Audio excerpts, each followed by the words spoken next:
Saya mulai ya. Selamat pagi Bapak Ibu semuanya. Bagaimana kabarnya semuanya sehat-sehat? Sehat-sehat ya. Di sekolah semuanya pakai masker. Saya sendiri yang nggak pakai masker ya, Pak Daniel lagi minum. Iya Bapak Ibu, hari ini saya akan memberikan sebuah diseminasi tentang budaya positif di sekolah. Ya, sebenarnya ini bertatap muka secara langsung, tapi karena keterbatasan kondisi saya yang masih positif COVID, jadi kita lakukan secara online ya Bapak Ibu. Ya, di sini kita belajar sama-sama. Saya sharing tentang apa yang sudah saya dapatkan sebelumnya gitu. Apakah suara saya ini sudah terdengar dengan cukup jelas, Ibu-ibu, Bapak-bapak, Bapak Ibu? Ya, oke, siap. Sebelumnya kita akan mulai dahulu dengan berdoa. Boleh minta tolong kesediaan Bapak Timbul untuk membuka dalam doa? Yuk kita berdoa. Agar Mama Dini,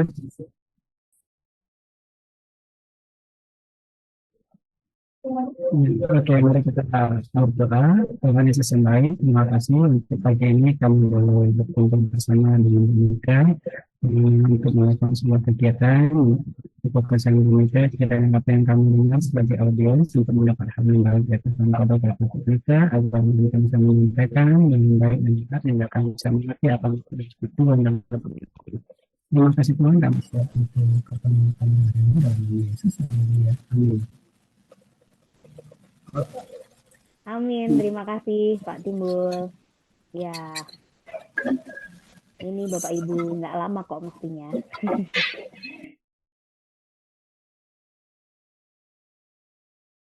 Bentar ya. Eh, hmm. Ya, ini dia Bapak Ibu semuanya. Implementasi budaya positif di sekolah.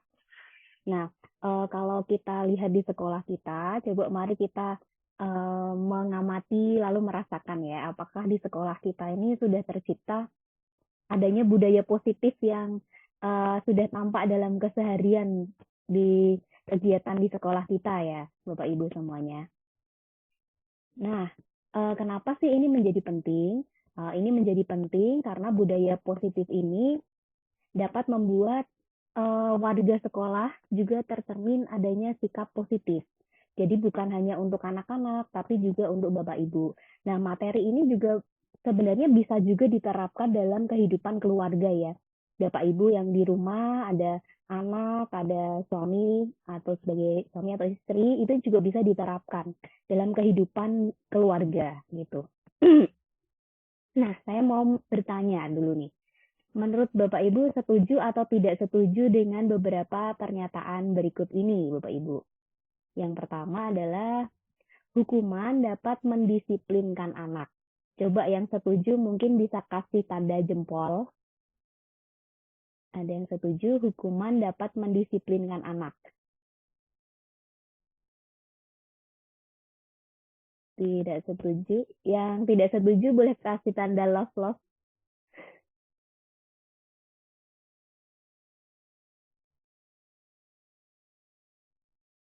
Eh.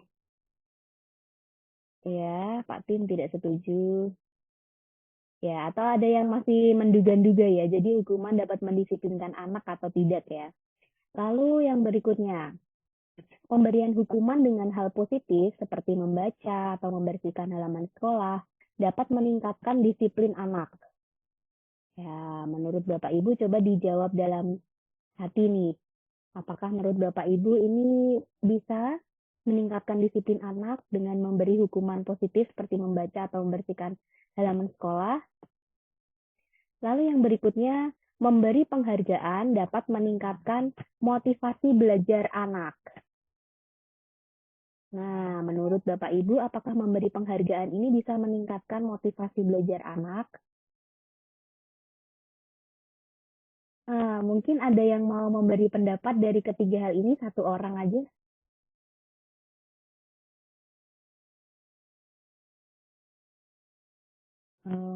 Siapa yang mau memberi pendapat? Boleh, bebas deh. Semua setuju Pak Liwar. Oke. Kalau menurut Pak Daniel gimana? Ya, kalau dikasih penghargaan, anak jadi bersemangat, Mika. Jadi Iya, menambah motivasi lah pasti. Semua orang kan suka hadiah. semua orang suka hadiah ya. Nah, jadi apa nih motivasinya? Nah, nanti kita akan kulik lagi. Terima kasih pendapatnya Pak Daniel dan Pak Liwar. Kita akan kulik lagi nih apa namanya motivasinya yang seperti apa nih yang benar nih motivasinya gitu ya. Ya, kita tampung dulu ya ini ya, setuju atau tidak setuju, itu saja. Nah, sebenarnya apa sih itu disiplin? Kalau kita dengar kata disiplin, apa yang pertama kali muncul dalam pikirannya Bapak Ibu ketika mendengar kata disiplin mungkin? Kalau lo Eli misalnya, kalau misalnya dengar kata disiplin gitu tuh, yang muncul itu apa kira-kira? Tegas. Tegas ya, tegas, keras gitu ya. Kalau Bu Meta kira-kira apa Bu Meta?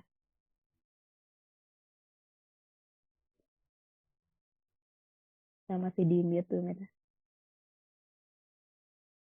Oh, kayaknya sambungannya kurang oke ya. Kita memberikan satu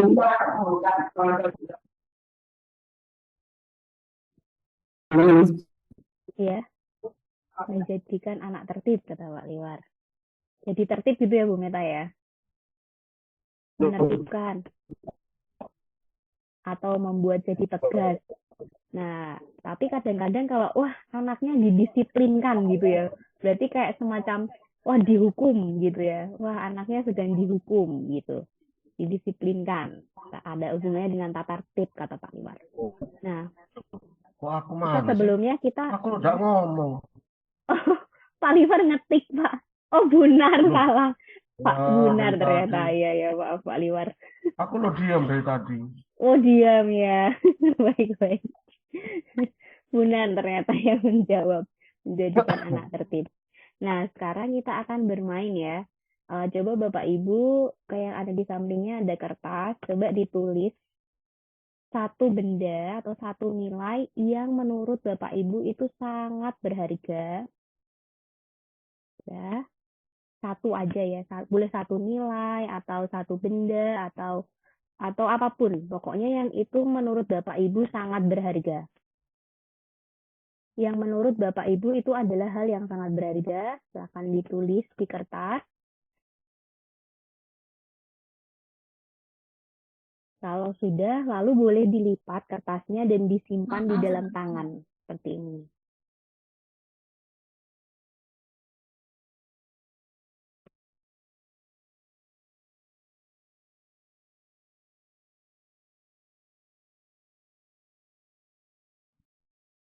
Sudah.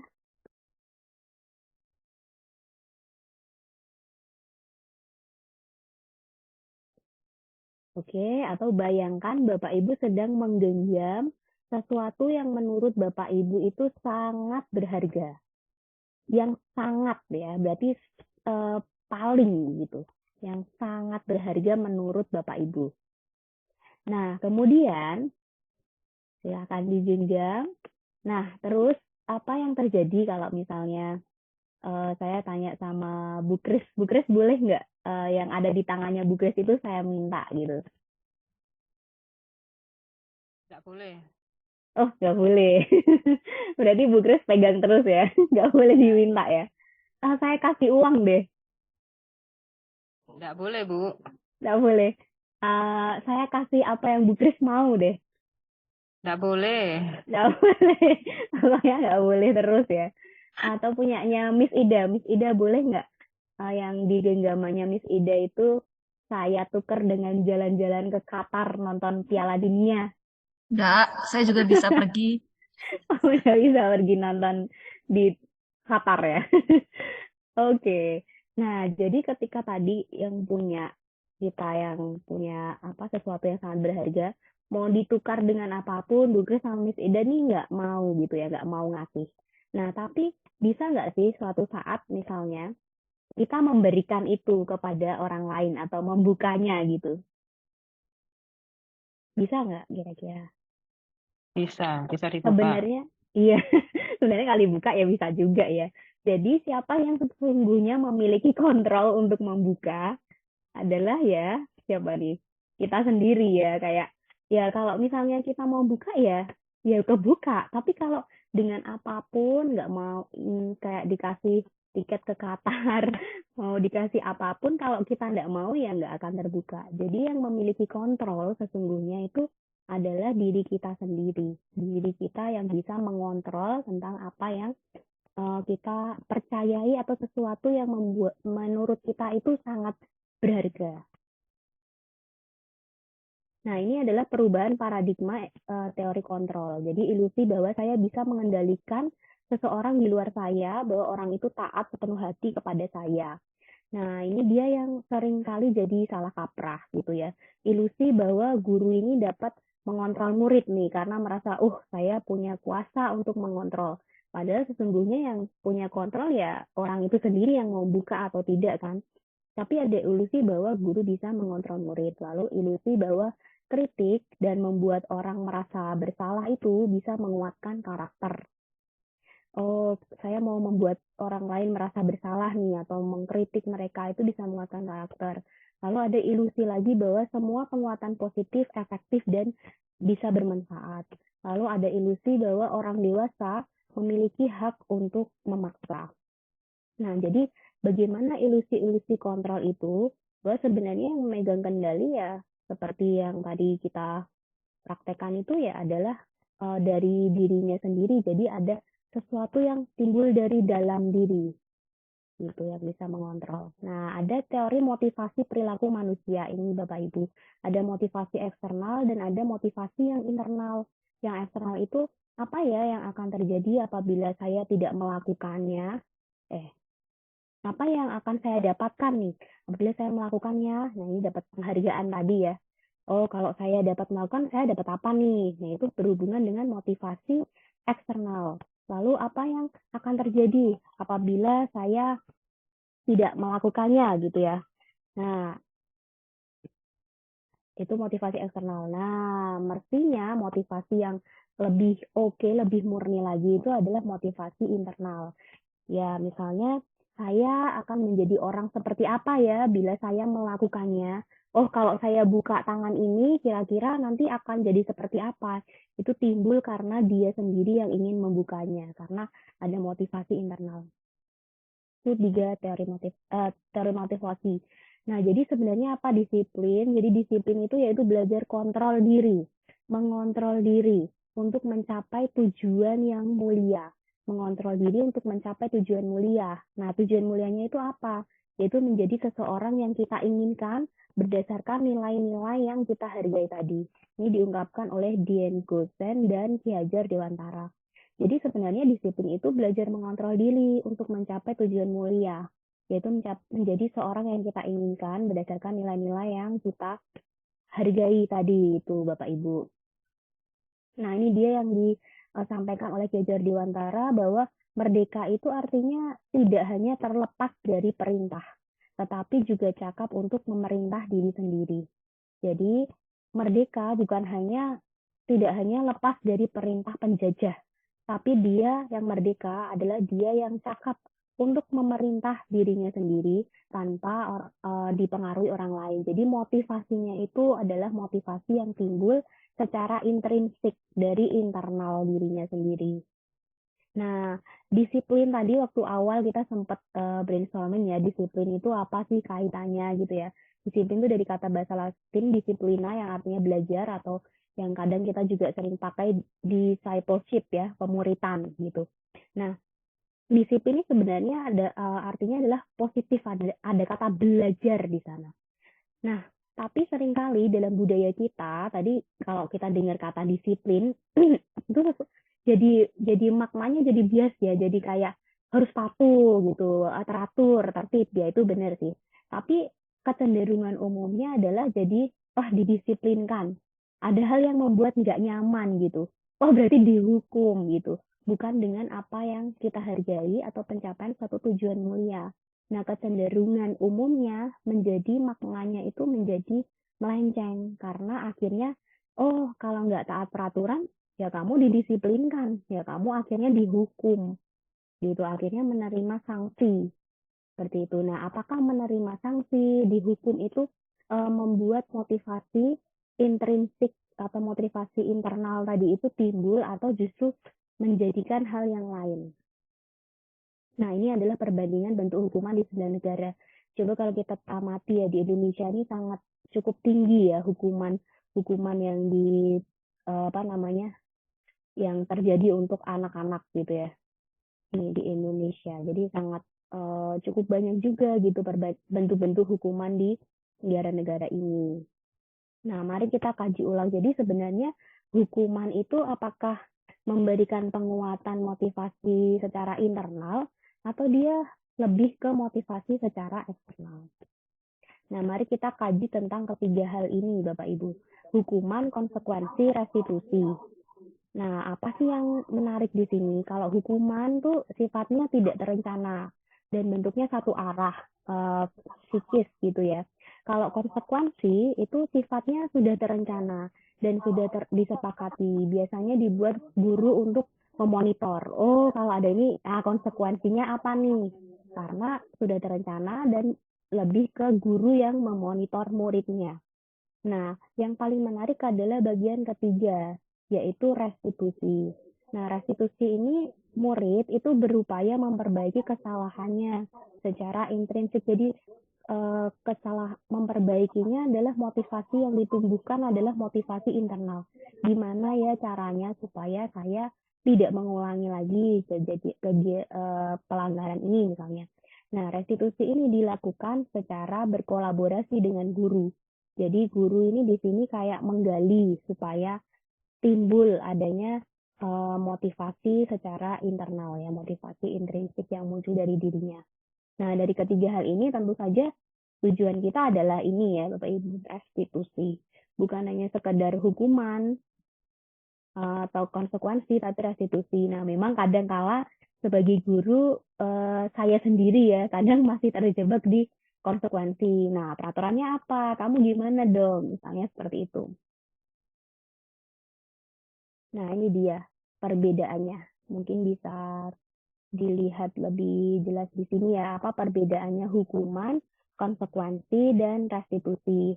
Nah, kalau restitusi itu tentunya disiplin yang positif. Nah, sekali lagi tadi Bapak Ibu yang barusan datang, sebenarnya materi ini bukan hanya bisa diterapkan untuk anak-anak di sekolah, tapi juga penguatan kepada anak-anak kita sendiri yang di rumah gitu. Bagaimana treatment supaya yang kita lakukan itu disiplinnya adalah disiplin yang positif atau restitusi. Nah, kalau disiplin restitusi itu pilihan ya. Terus membuat menguatkan murid untuk jangka waktu panjang. Lalu restitusi korban mendapatkan ganti, lalu murid mendapat penguatan. Kalau hukuman anaknya yang tersakiti gitu ya. Kalau konsekuensi murid bisa saja tidak nyaman. Nah, kalau di restitusi murid belajar bertanggung jawab untuk perilakunya. Kalau konsekuensi ya tadi memerlukan monitoring dan supervisi dari gurunya yang mungkin kalau istilahnya jadi polisi gitu ya. Kalau hukuman, sistem tidak akan berjalan bila muridnya nggak takut. Kalau muridnya nggak takut ya nggak terjadi hukuman ini. Peraturannya adalah, kalau hukuman peraturannya adalah kamu harus. Tapi kalau konsekuensi kita akan tanya apa peraturannya. Mampu nggak kamu melakukannya? Terima kasih. Kalau restitusi, apa sih yang kamu yakini yang benar itu sebenarnya seperti apa? Lalu kita bisa tanya, apa yang bisa kamu lakukan untuk memperbaiki masalah ini? Nah, ketika demikian, berarti dia sendiri yang berpikir gimana caranya, bukan kita yang memberi solusi, tapi dia yang berusaha mencari solusi. Lalu restitusi adalah fokus pada pemecahan masalah jangka waktu panjang, lalu dampaknya adalah di restitusi itu murid menghormati dirinya sendiri dan juga orang lain, di konsekuensi murid menghormati peraturan. Kalau ini hukuman jadi membenci peraturan karena merasa dia dihukum. Nah, tadi ada pertanyaan menarik di awal tentang penghargaan. Nah, sebenarnya penghargaan ini ya oke-oke saja ya. Saya waktu ikut ini juga sempat kayak, wah iya sih. Lalu saya jadi mengubah strategi gitu. Misalnya waktu ngajar, Bapak Ibu sering nggak saya kasih poin nih yang bisa jawab, saya kasih poin gitu ya. saya kasih poin keaktifan misalnya. Tapi ternyata poin keaktifan itu justru merusak. Merusak apa? Merusak motivasi intrinsik. Karena ketika saya nggak kasih poin, dia nggak mau jawab gitu. Siapa yang tahu ini jawabannya apa? Tanya dulu. Dapat poin nggak gitu. Terus kalau saya ya jawab aja, kamu kan jadi bisa. Oh nggak usah deh. Jadi nggak mau. Akhirnya penghargaan itu merusak motivasi intrinsik. Atau kepada anak-anak kita yang ada di rumah. Mama kasih kamu uang 100.000 kalau kamu berhasil dapat 100 di ulangan ini misalnya ya. Lalu berikutnya, aku dapat apa kalau aku nilainya dapat 100 misalnya. Kalau nggak dikasih, itu bisa merusak motivasi intrinsik. Jadi dihukum oleh penghargaan. Harus sangat berhati-hati tentang adanya pemberian penghargaan. Karena penghargaan itu dapat mempengaruhi jangka panjang dan jangka pendek tadi ya. Di jangka panjangnya akhirnya dia rusak motivasinya.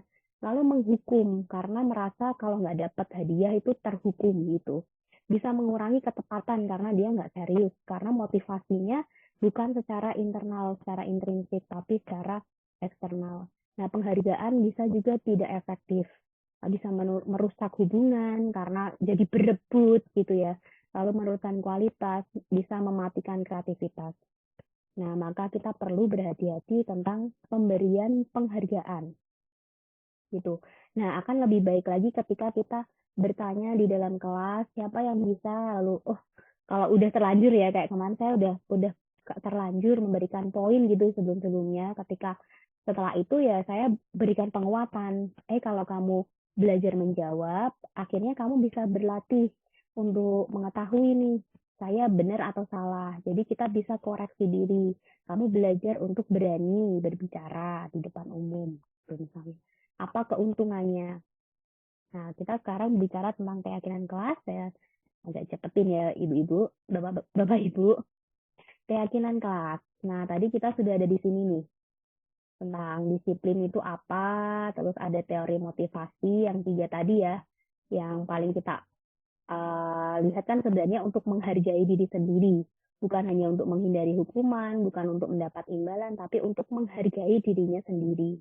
Itu adalah motivasinya. Nah, itu semua berdasar dari nilai-nilai kebajikan. Nah, nilai-nilai apa yang sangat berharga ini, dari mana asalnya yang di genggaman telapak tangan, itu berasal dari sumbernya keyakinan kelas. Kalau di sekolah ya, atau mungkin di rumah bisa dibentuk juga keyakinan yang ada di rumah gitu. Keyakinan kelas adalah salah satu disiplin positif yang dapat dilakukan di sekolah. Nah, kenapa sih nggak peraturan saja? Kenapa keyakinan kelas? Ya, menurut kemarin cerita dari instruktur, sekarang ini ada banyak beberapa sekolah yang sudah meninggalkan buku tata tertib yang sangat tebal itu ya, dan diganti dengan keyakinan kelas. Kenapa? Karena buku peraturan tata tertib yang sangat tebal itu ya nyatanya ya nggak efektif gitu. Nah, yang lebih efektif lagi, kenapa nilai-nilai keyakinan kelas ini efektif? Karena mau menimbulkan motivasi intrinsik, lebih menggerakkan seseorang dibandingkan mengikuti serangkaian peraturan-peraturan. Nah, bagaimana nih bedanya? Ini dia bedanya, mungkin Bapak Ibu bisa baca ya. Kira-kira apa bedanya Bapak Ibu, peraturan sama keyakinan kelas?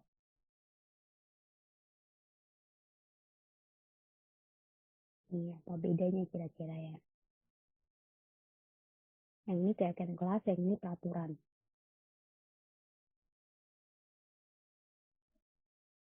Ada yang mau berpendapat?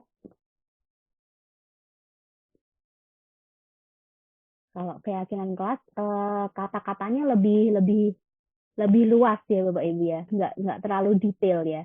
Kalau peraturan itu kan kata-katanya detail gitu. Itu satu. Ada lagi? Yang ini pakai kata seperti ini. Yang ini enggak. Jadi apa bedanya? Yang keyakinan kelas tuh mungkin lebih positif gitu ya. Iya, betul Mel. Kalau yang peraturan bisa menggunakan kalimat negatif ya. Tapi kalau keyakinan lebih ke kalimat yang positif. Kalimatnya adalah kalimat-kalimat positif dan bentuknya lebih abstrak, maksudnya lebih umum kalau keyakinan kelas. Menghormati orang lain, dilarang mengganggu ini termasuk menghormati loh. Lalu hadir di sekolah 15 menit sebelum pembelajaran dimulai itu juga menghormati karena menghormati gurunya, menghormati teman-temannya, lalu ada komitmen di sana. Lalu tentang di dalam menggunakan narkoba ini berhubungan dengan kesehatan. Gunakan masker juga tentang kesehatan. Jadi keadaan kelas ini lebih ke kalimat yang lebih umum. Nah, ciri-cirinya ini tadi ya, lebih abstrak, lalu pernyataannya universal, lalu tadi benar seperti yang Miss Amel katakan, kalau keyakinan kelas itu dibuat dalam bentuk positif.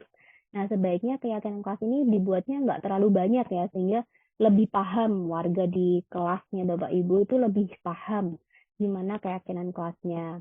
Nah, di keyakinan kelas sebaiknya dibuat sesuatu yang dapat diterapkan ya, bukan sesuatu yang tidak dapat diterapkan. Nah, jadi warga kelas ini yang penting.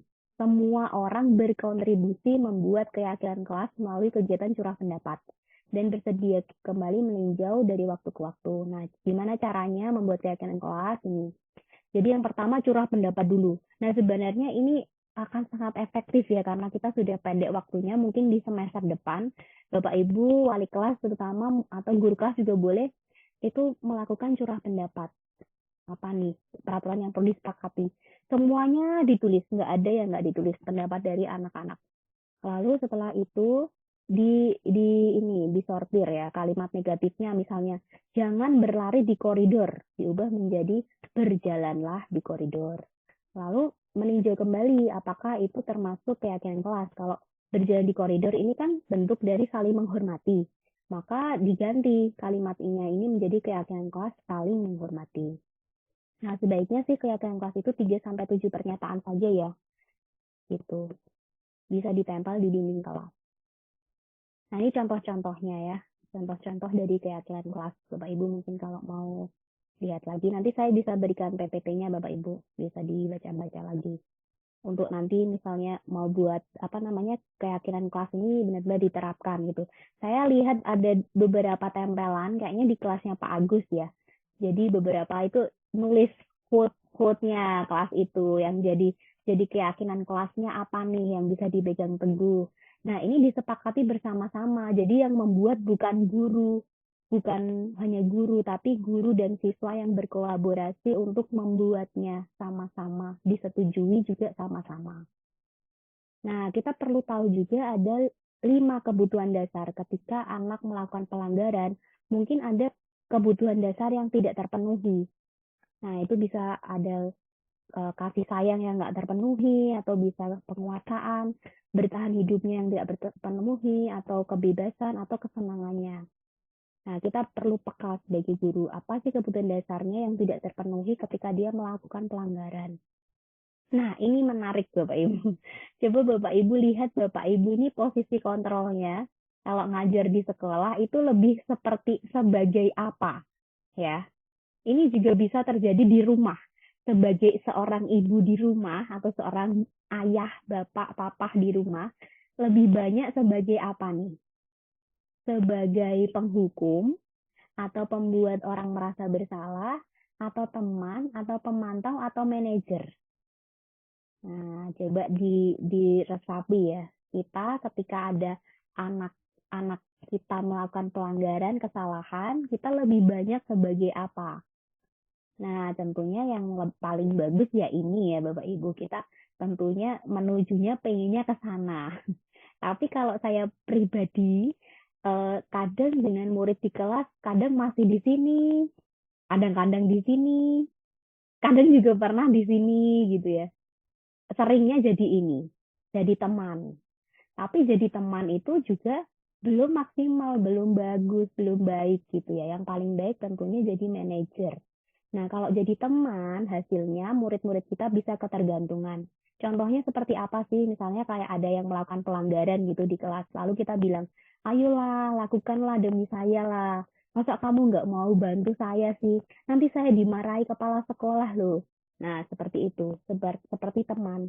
Nah, tapi seperti teman itu dapat membuat murid kita jadi ketergantungan. Dan akhirnya bisa, membuat dampaknya lemah, tidak mandiri, dan tergantung. Nah, kalau jadi manajer, kita akan cenderung untuk berkata, apa yang kamu yakini? Apa yang bisa kamu kerjakan untuk memperbaiki masalah ini apa? bisa menguatkan pribadi, lalu murid bisa berkata, gimana caranya saya bisa memperbaiki keadaan ini ya? Bagaimana bisa mengevaluasi diri dan gimana cara memperbaiki. Jadi muncul motivasi intrinsik. Motivasi internalnya itu dimunculkan dengan cara mengajukan pertanyaan. Tapi kalau penghukum, begitu datang udah langsung. Kalau kamu nggak melakukan, awas ya, rasakan nanti. Gitu. Nah, hasilnya anaknya akan jadi bisa mengulangi kesalahan. Atau bisa, biarin aja nanti juga marah-marah lagi gitu. Atau memberontak. Atau misalnya anak kita di rumah misalnya. Oh, kita udah ceramah terus. Seharusnya, aduh, ibu kecewa loh. Mama kecewa kalau kamu seperti ini, gitu misalnya. Nah, kamu harusnya sudah tahu, ibu lelah sekali, ibu stres. Nah, jadi membuat anak merasa bersalah. Nah, hasilnya adalah anak jadi rendah diri karena dia merasa disalah-salahin terus. Oke, kalau pemantau itu lebih ke, ayo, peraturannya apa? Kamu gimana? Gitu misalnya. Nah, kadang-kala kita masih terus berproses ya. Nah, kita mau berproses untuk menjadi seorang manajer ya Bapak Ibu. Nah, ini dia beberapa kalimat pernyataan yang dilontarkan ya sebagai pembuat rasa bersalah seperti ini. Kalau penghukum, ini kalau teman, ayolah lakukanlah demi saya gitu. Pemantau misalnya. Lalu penghukum. Ya, mari kita jadi manajer. Bagaimana kamu bisa menyelesaikan masalah ini? Kita mau menimbulkan motivasi-motivasi intrinsik. Nah, yang terakhir, ini bagian terakhirnya, kita melakukan segitiga restitusi. Restitusi tadi adalah proses menciptakan kondisi bagi murid untuk memperbaiki kesalahan, sehingga mereka bisa kembali diterima di kelompoknya dengan karakter yang lebih kuat. Ini diungkapkan oleh Gosen.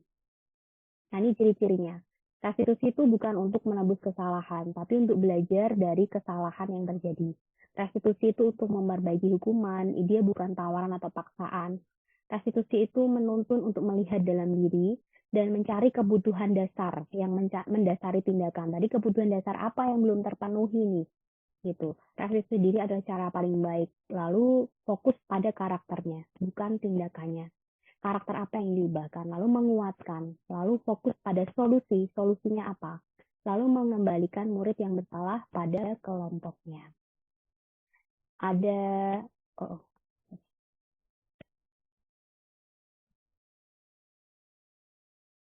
Ini dia langkah-langkahnya ya. Yang pertama menstabilkan dulu. Mungkin Bapak Ibu ada yang sudah melakukan, tapi nggak tahu kalau itu namanya segitiga restitusi mungkin ya. Jadi yang pertama ketika murid melakukan pelanggaran atau anak-anak di rumah melakukan pelanggaran, yang pertama distabilkan dulu emosinya, stabilkan identitasnya. Kalau dia menangis ditenangkan dulu, kalau dia lagi emosi ditenangkan dulu. Lalu validasi tindakan yang salah, lalu kemudian menanyakan keyakinan atau seek the belief, menanyakan keyakinannya apa. Nah, ini dia segitiga restitusinya ya. Yang pertama menstabilkan identitas. Setiap orang pasti pernah melakukan kesalahan. Kamu bukan satu-satunya yang pernah melakukan ini. Jadi ditenangkan dulu. Iya, semua orang pernah salah kok. Kalau dia lagi sangat emosi atau anaknya sedang menangis, ditenangkan dan stabilkan dulu. Iya, kamu bukan satu-satunya yang pernah melakukan ini. Saya juga pernah salah, misalnya kayak gitu. Nah, lalu kemudian memvalidasi tindakan yang salah. Nah, kamu punya alasan ya kenapa kamu melakukan itu. Ada cara yang lebih efektif mungkin yang kamu butuhkan. Nah, lalu berikutnya baru yang terakhir menanyakan keyakinan. Nah, ini dia hubungannya dengan keyakinan kelas. Keyakinan kelas apa yang sudah kita sepakati menurutmu? Apa yang dilanggar? Nah, pokok intinya juga ada di sini. Apa yang bisa kamu lakukan untuk memperbaiki kesalahan ini. Jadi dia sendiri yang mengungkapkan bagaimana memperbaiki hukumannya itu. Gitu ya Bapak Ibu. Ini dia di bagian akhir diseminasi saya hari ini. Ini rangkumannya ya Bapak Ibu ya dari rangkaian tadi yaitu disiplin itu apa sih? Lalu ada 3 teori motivasi dan akarnya adalah di keyakinan kelas untuk menghargai diri sendiri tadi ya. Ada 5 posisi kontrol guru yang tentunya kita pengennya jadi manajer untuk menimbulkan motivasi intrinsik. Nah, itu bisa dilakukan dengan cara melakukan segitiga restitusi. Nah, ketika melakukan segitiga restitusi, kita perlu lihat kebutuhan dasar apa sih dari murid kita itu yang belum terpenuhi, yang bisa kita penuhi. Gitu.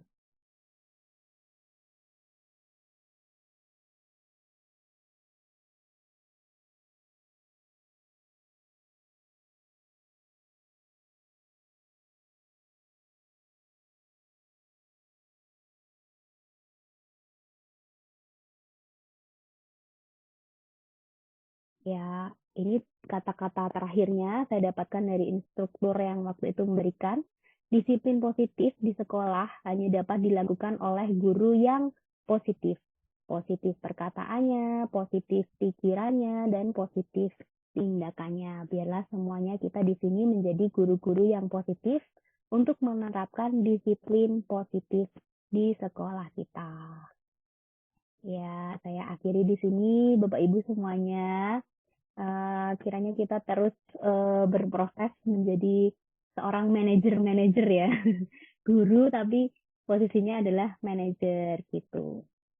Terima kasih. Mungkin ada yang mau bertanya? Oh, ada yang bertanya Bu Mega ya. Silakan Pak Din. Saya nggak bertanya Bu nanti dijawab manajer. yang lain ya. Ya, Ya. Bu manajer, tadi kan ada satu slide tentang pemberian poin, benar ya? Itu kan pemberian poin. Oh, penghargaan ya. Ya, ya. Penghargaan. Tadi kan salah loh. Ya. Hati-hati Tidak, dalam berhitung. hati-hati, betul. Pengantarnya. Oke, jadi beberapa kali kan kita lakukan seperti itu. Ikut upacara tambahan poin, ikut ini tambahan poin, itu tambahan poin. Jadi selama ini itu salah kan gitu. Gimana kemudian? Benar itu. Iya, betul. Salah. Jadi akhirnya merusak motivasi ya kan. Gimana menurut Bapak Ibu semuanya? Waktu saya ikut ini juga Setuju. jadi tersentak sih. Wah, karena motivasinya akhirnya jadi kepingin dihargai gitu ya. Rusak jadinya. Ya, betul. Gimana Pak Liwan? Sangat setuju. Iya, jadi mestinya gimana ya menimbulkannya supaya kamu kalau ikut upacara itu berarti bentuk menghargai orang lain, menghargai pahlawan seperti itu ya. Ya, Bu Mega, saya mau Iya Pak share ya. Liwan, silakan. Jadi Ya. tentang teori motivasi ini, saya pernah nulis di Kompasiana ya tentang teori motivasi yang diungkapkan oleh William Glasser ya. Jadi di situ intinya sebetulnya di dalam pembelajaran kita itu pentingnya kita menyampaikan tujuannya. Tujuan dari yang kita sampaikan itu apa dan manfaatnya bagi mereka itu apa. Kalau mereka tahu tujuannya dan bermanfaat, maka motivasi intrinsik itu akan muncul. Itu, saya kira itu yang bisa kita terapkan secara praktis di kelas. Itu Bu Mega. Jadi kalau mengiming-imingi poin itu sebetulnya itu ya merusak, Bisa betul berbahaya. merusak. Iya, merusak memang. Iya, benar Makanya banget di sih. kelas itu, makanya di kelas kan sering dinilai enggak Pak? Tambah poin enggak? Kalau enggak ya enggak dikerjakan gitu. Iya, betul. Ya. Benar banget sih apa yang dikatakan Pak Liwan tadi, penekanannya adalah ke bagian tujuan dan manfaat ya. Kalau di awal ada tujuan yang jelas dan dia tahu manfaatnya dengan jelas, maka itu bisa menguatkan dia, motivasi intrinsiknya itu keluar. Nah, kapan hari waktu ada seminar, waktu ada pembelajaran tentang ini, ada yang bertanya, ya Bu, tapi loh saya ini ada anak yang melanggar, sudah ditimbulkan motivasi intrinsiknya, tapi ya masih aja terus gitu ya. Ya memang itu nggak semudah membalikkan telapak tangan sih, butuh proses. Nah, mungkin buahnya belum kita petik sekarang. Buahnya bisa jadi dipetik kemudian berapa lama lagi. Nah, tapi di sini yang kita mau tekankan adalah sebuah prosesnya. Proses bahwa motivasi itu timbul dari dirinya, dia yang ingin memperbaiki pelanggaran, ya seperti yang kapan hari pernah saya sempat lakukan ya, ada murid yang melakukan pelanggaran, lalu saya bertanya, jadi bagaimana supaya ini semua bisa tidak terulang lagi? Menurutmu cara apa yang bisa kamu lakukan? Jadi dia memikirkan sendiri gitu. kayak anaknya siapa ya, anaknya Buah nih kayaknya. Dia bajunya basah sekali karena habis olahraga main tenis meja, terus mau masuk kelas, itu dikunci sama gurunya. Dia nggak bisa masuk. Nah, terus saya tanya, distabilkan dulu emosinya. Tadi kan langkahnya stabilkan dulu emosi, lalu ditanyain, menurutmu itu benar apa tidak? Dan dia tahu itu salah, itu kuncinya. Lalu saya bertanya, bagaimana caranya supaya bisa hal ini dapat diselesaikan permasalahan ini. Lalu dia sendiri yang memikirkan gimana solusinya, dia sendiri yang berusaha melakukannya. Meskipun pada nanti akhirnya dia akan gagal, tapi dia berproses untuk memunculkan yang ingin dia perbaiki itu timbul dari dirinya sendiri. Itu sih Bapak Ibu. Iya, itu saja dari saya, Bapak Ibu. Ada Kiranya pertanyaan lagi, Bu Beka? ada lagi, silakan. Ya, Ya. mungkin bisa ditampilkan yang tabel perbandingan negara tadi ya, yang komparasi ya. Oh, oke. Tentang hukuman ya. Ya. Yang tabel perbandingan hukuman di negara-negara tadi itu. Ini ya. Ya, ini yang itu. Ya. Ya, Bapak Ibu, kalau kita lihat ini yang hukuman fisiknya tinggi itu kok berbanding lurus dengan kemajuan negara itu gitu ya. Gimana? Ini yang harus apa ya, direnungkan. Kok hukuman fisik itu kok bisa membuat negara itu maju gitu. Lihat aja Korea itu, apalagi itu. Iya, Korea maksudnya ya. Iya. Iya, benar kan itu ya. Iya. Ini tapi di tahun 2005 sih, Pak. Iya. Ya, mungkin kita bisa apa namanya? Lebih lagi Ayo, ya. siapa? Dampaknya Silakan bukan yang mau berkomentar. sekarang ya. Tapi Berapa tahun lagi. dampak negatifnya banyak Pak Lima. Anak di sana banyak yang bunuh diri karena terlalu banyak tekanan seperti itu dibandingkan di Indonesia dan negara maju itu anak sekolah. Gimana? Pak, negatifnya juga besar. Tingkat kemajuan secara ekonomi memang negara itu oke gitu kan. Tapi kalau melihat misalnya tingkat bunuh diri karena terlalu banyak tekanan itu yang lebih tinggi dibanding di Indonesia seperti itu. Nah, kalau di Indonesia kan tidak terlalu ada, tapi tidak seperti di negara mereka. Ini sifatnya. Plus minusnya ada. Iya, plus minusnya ada ya. Jadi mungkin dampaknya nggak sekarang, tapi berapa lama lagi gitu. Ya, mungkin ada lagi yang mau berpendapat atau Saya. bertanya. Ini Bu Kris nih. Saya. Ya, silakan, Kris. Ya. Intinya yang saya tahu bahwa sama sih pelajaran PPKN itu kesadaran hukum itu penting gitu ya. Sama dengan tadi kesadaran dalam tata tertib itu yang penting adalah kesadaran. Itu ya, bukan karena hukuman atau tadi kan yang bagus kan restitusi tadi kan ya, seperti itu. Nah, sekarang pertanyaan saya dalam pembahasan ini, untuk sanksi di sekolah itu efektifnya bagaimana pelaksanaannya? Karena kalau kita mau melepaskan sama sekali dari pendisiplinan atau konsekuensi, ya hasilnya belum bisa kita lihat, gitu kan ya, dalam waktu yang cepat gitu. Maka seperti tadi yang gambaran negara-negara tadi yang hukuman fisiknya tinggi, itu dapat dilihat negaranya maju misalnya gitu. Ya, jadi pertanyaan saya adalah bagaimana pemberian sanksi atau pendisiplinan yang efektif.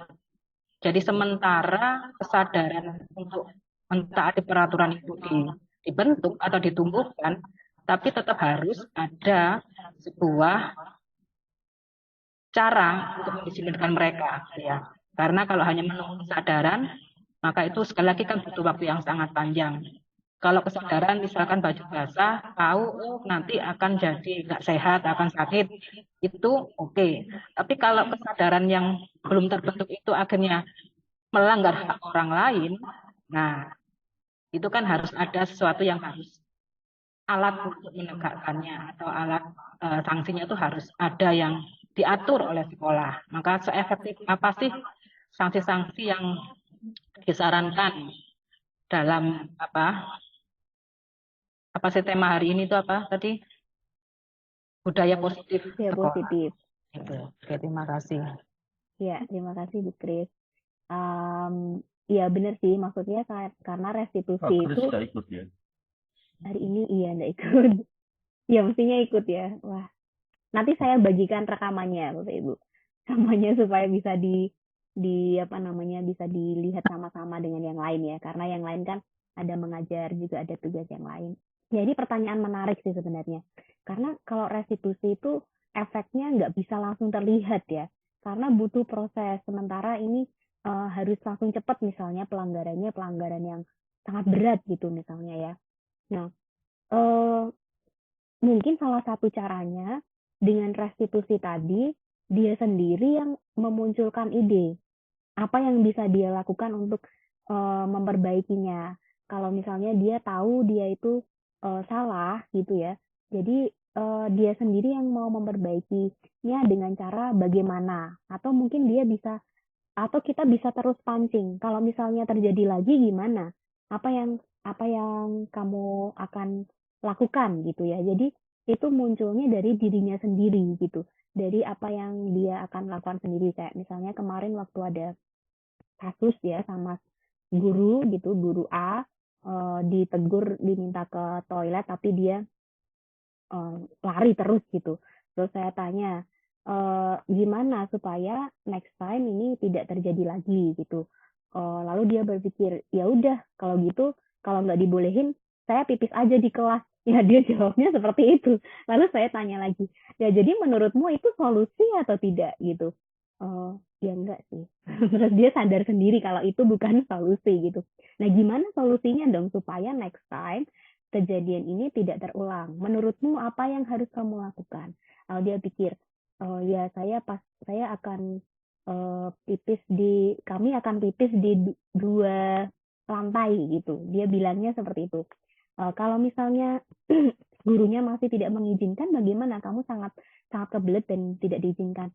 Ya kami akan ngomong baik-baik. Nah jadi ada satu proses gitu. Nah kalau misalnya pelanggarannya masih terlalu berat, gimana ya? Ya kita juga perlu pikirkan apa namanya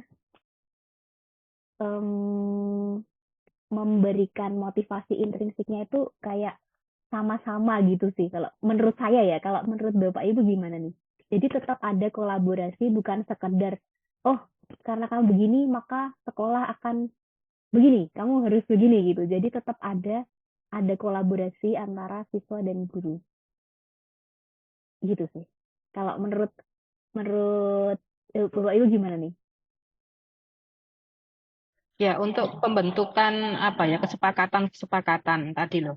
Itu oke ya, siswa dilibatkan nanti gini itu oke. Nah, Iya. makanya itu kalau ada pelanggaran, maka kan harusnya semua peraturan itu, semua norma itu pasti ada sanksinya gitu loh. Pasti ada entahkah itu dukungan fisik atau cuma dicela masyarakat, pasti ada lah sanksinya itu.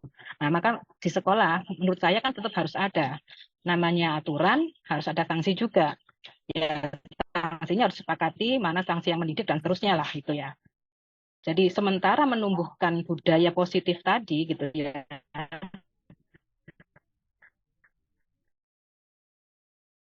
peraturan itu adalah sanksi gitu. Dan itu kan harus tetap dimiliki sekolah. Makanya itu saya tanyakan sampai di mana sanksi-sanksi yang efektif, seperti apa bentuknya, itu yang mungkin kita perlu rumuskan bersama gitu loh Bu maksud saya. Tapi tetap harus ada kan, tidak bisa dilepaskan atau dihilangkan dari sebuah sekolah kan gitu ya. Gitu. Iya, arahnya lebih ke nanti konsekuensinya apa gitu ya. Kadang nanti kita jadi lari ke pemantau nih kalau sering-sering lihat konsekuensinya apa nih. Kamu melanggar apa nih gitu misalnya ya. Nah, bisa jadi itu disepakati waktu pembentukan keyakinan kelas tadi nih, nilai-nilai apa yang mau dihargai gitu ya, apa yang mau kita percayai gitu, sembari kemudian kita bisa menyepakati kesepakatan-kesepakatan yang dilakukan bersama-sama. Jadi nggak hanya sekedar kita yang menyusun, tapi melibatkan seluruh elemen warga sekolah, karena yang mentaati kan kita semua bersama. Ya gitu. Terima kasih Bu Kris untuk pertanyaan dan juga masukannya. Juga Bapak Ibu yang lain yang senantiasa bergabung di sini. Ya, mungkin ada yang lain sebelum ditutup? Guru BK, ayo. Dari BK. Ya, setuju. Jadi memang harus dilatih untuk kita semua kan di sini sudah memberi contoh teladan. Nah, itu adalah salah satu cara juga untuk menimbulkan kebiasaan-kebiasaan yang positif. Tapi memang harus ada peraturan supaya ya lebih terarah. Kan kita memberi sanksi atau hukuman itu maksudnya ya supaya ada ketegasan. Tapi tegas itu kan nggak berarti galak atau marah-marah gitu. Jadi ya memang harus ada peraturannya. Begitu Bu Mega, terima kasih. Ya, terima kasih Bapak Ibu semuanya. Terima kasih close statement-nya Bu Ira tadi. Jadi saya ulang lagi ya, seperti close statement yang sudah saya tuliskan di PowerPoint tadi, yang merupakan ungkapan dari salah satu instruktur, yaitu bahwa untuk menampilkan budaya positif di sekolah, kita harus memulainya dari gurunya dulu, gurunya yang positif pikirannya, tindakannya, dan perilakunya. Oke, kita akan tutup sesi ini dalam doa. Mohon bantuannya Bapak Keliwar, boleh menutup dalam doa. Ya, terima kasih Bu Manajer. Mari Bapak Ibu kita berdoa. Tuhan, terima kasih untuk pertemuan kami pagi hari ini. Kami sadar ini merupakan hal yang sangat penting yang perlu kami pikirkan bersama dan kami budayakan di sekolah ini. Tolonglah setiap kami, siapapun kami Tuhan, yang berkepentingan dalam hal ini, Tuhan memberkati, memberi hikmat, kemampuan pada kami untuk menghasilkan sebuah kesepakatan, sebuah mekanisme dan sanksi yang jelas untuk kemajuan sekolah ini dan juga untuk perkembangan siswa yang lebih ke arah yang positif. Terima kasih Tuhan. Di dalam nama Tuhan Yesus kami berdoa. Amin. Amin. Terima kasih Pak Liwar, Bapak Ibu semuanya. Amin Bu Ani. Amin Bu Ani. Terima kasih. Terima kasih. Terima kasih Bu Mega. Sama-sama Bu Ira. Terima kasih. Bye-bye.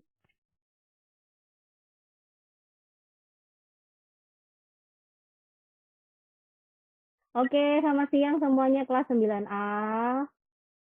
Sebelum kita mulai pelajaran hari ini, marilah kita berdoa terlebih dahulu. Oke, kita akan berdoa terlebih dahulu sebelum kita mulai pelajaran hari ini. Mari kita berdoa. Bu Mega yang pimpin doa kali ini. Yuk, mari kita berdoa.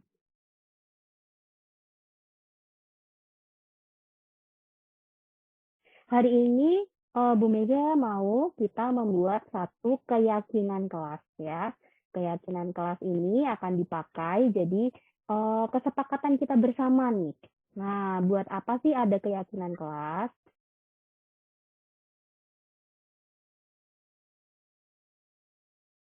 Nah, hari ini Bu Mega mau sharingkan tentang budaya positif di sekolah, implementasinya.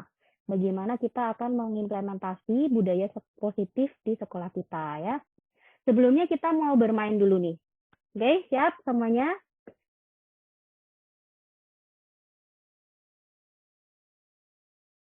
Silahkan tangannya dikepalkan supaya saya tahu bahwa kamu sudah memegang satu hal atau satu nilai atau sesuatu yang sangat berharga bagimu.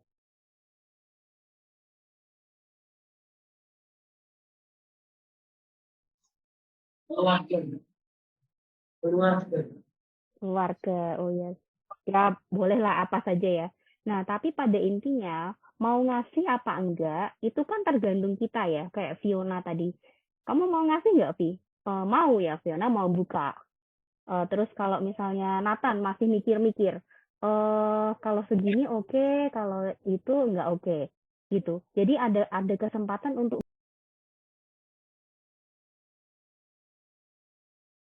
mulianya apa? Yaitu menjadi seseorang yang kita inginkan berdasarkan nilai-nilai yang kita hargai.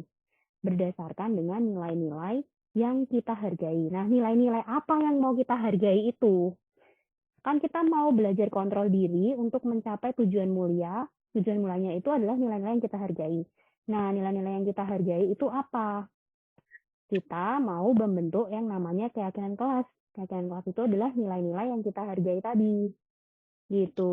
Ini dia, keyakinan kelas adalah salah satu disiplin positif yang dapat kita lakukan di kelas. Kita mau membuat keyakinan kelas ya. Nah, sekarang sekretarisnya siapa nih? Boleh minta tolong ya, Evelyn ya. Evelyn nanti akan saya minta tolong untuk mencatatkan ya. Sekarang saatnya teman-teman semuanya boleh berpendapat. Kita semua akan berpendapat tentang apa saja nih kesepakatan kelas kita nih yang mau kita lakukan sama-sama saat kegiatan belajar mengajar nih. Sebentar.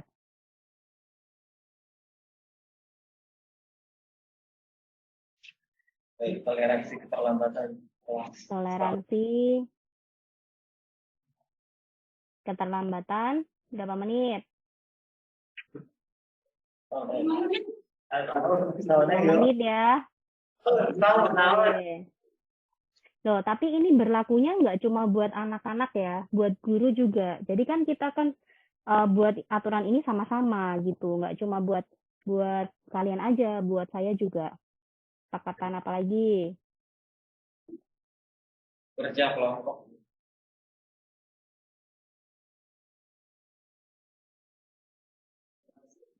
Boleh pakai kartu. Apa? Boleh pakai kalkulator ya, Miss? Oke, kalkulator. Ada lagi?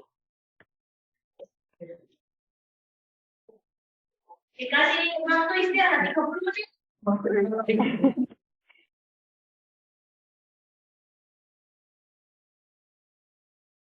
Setel lagu. Oh, setel lagu saat pelajaran ya.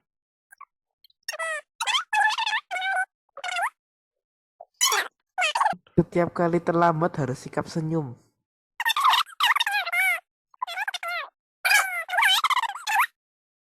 Ya benar orang tua kasih gambaran.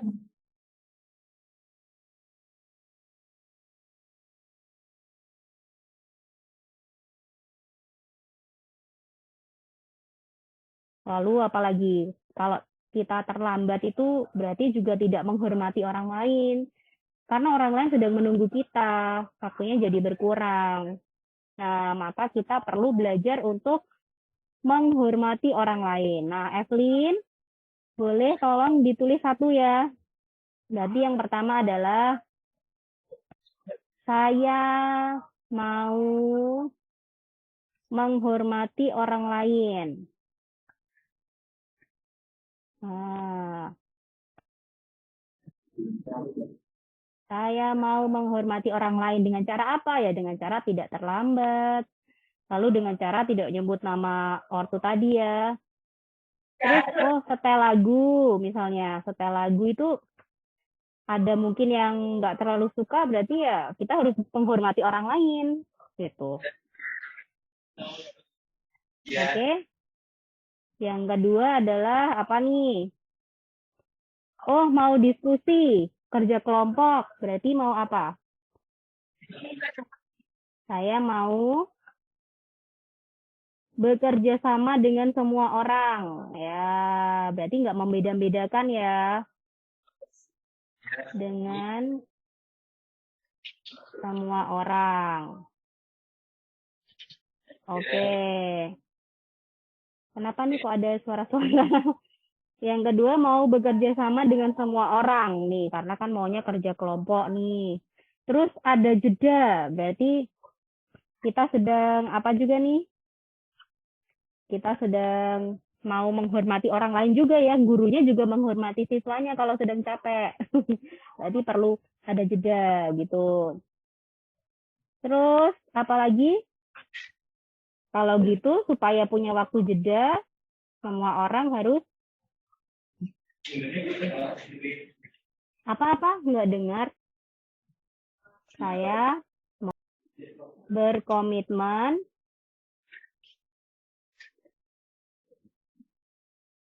pada setiap tugas. Ya, oke. Kita mau belajar ketiga hal ini dulu deh.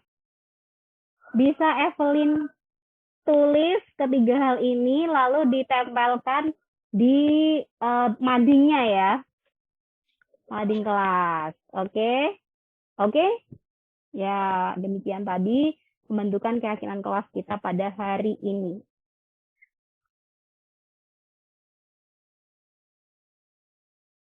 Nathan, tadi kan kita sudah ini melakukan pembentukan keyakinan kelas nih.